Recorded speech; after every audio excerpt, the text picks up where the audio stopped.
In today's competitive world, corporate success and reputation are determined by much more than profits alone. Non-financial factors such as energy efficiency, employee relations, and corporate governance play an equally important role.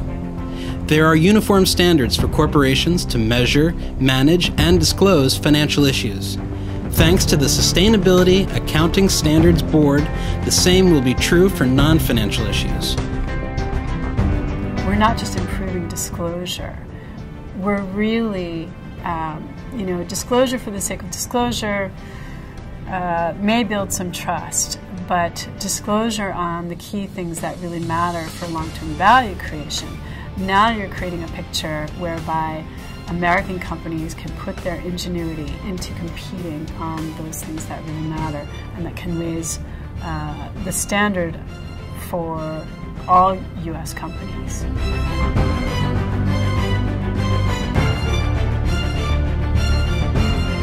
SASB's exercises in sustainability accounting bring to the fore issues that have been, in a sense, in the background for corporations, for management, and for investors for a long time.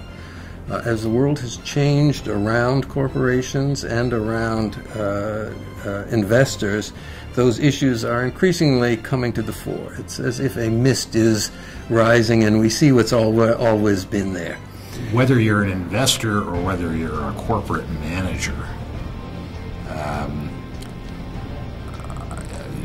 the view, sort of our conception of risk and our conception of risk management is changing radically. And people are taking a much broader view. There's a recognition of how tightly interconnected many things are in our lives and in the world. So from an investor point of view, sort of investing risk efficiently requires a set of metrics that extend beyond traditional financial metrics.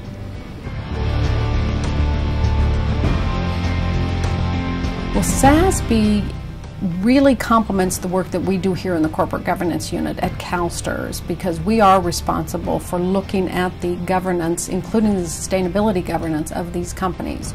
And SASB would give us the opportunity to really get information from companies and compare apples to apples. Right now, as we get sustainability reports or information from companies on environmental reporting or labor issues or governance issues, they all come in different formats and different styles.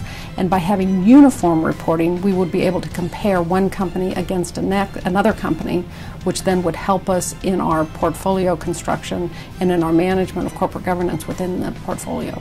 Corporations want to report on various sustainability initiatives, but they're doing it in some cases in ways that aren't comparable, so it makes it tough to manage, it makes it tough to benchmark.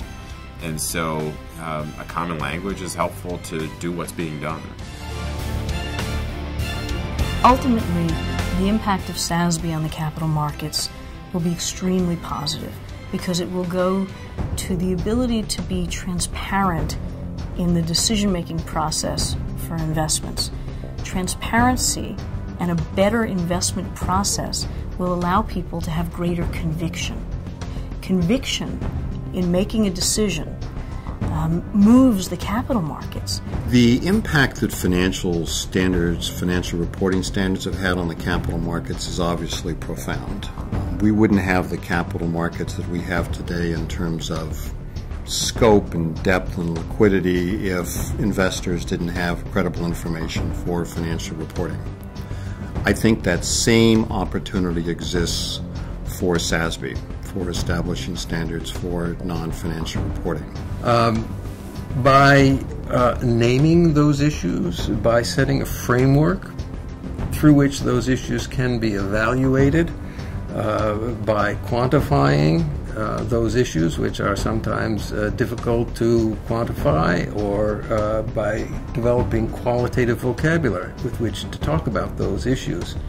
SASB will help investors assess the companies in a more complete way than they are assessed now.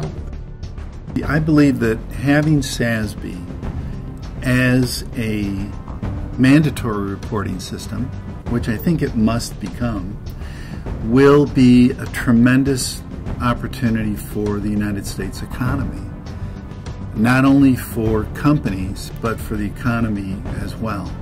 The reason I think that is that knowing what a company is all about is the best approach to value and therefore support what a company's doing.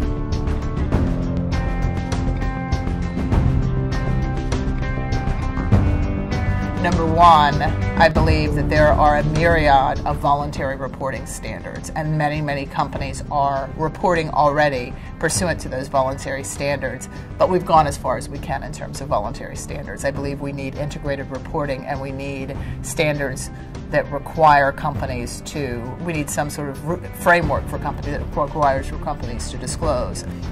Second is liability.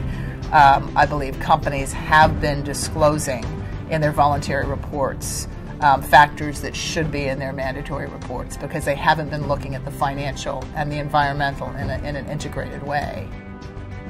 Third is time. I think we have to have a uniform standard for companies to report quickly.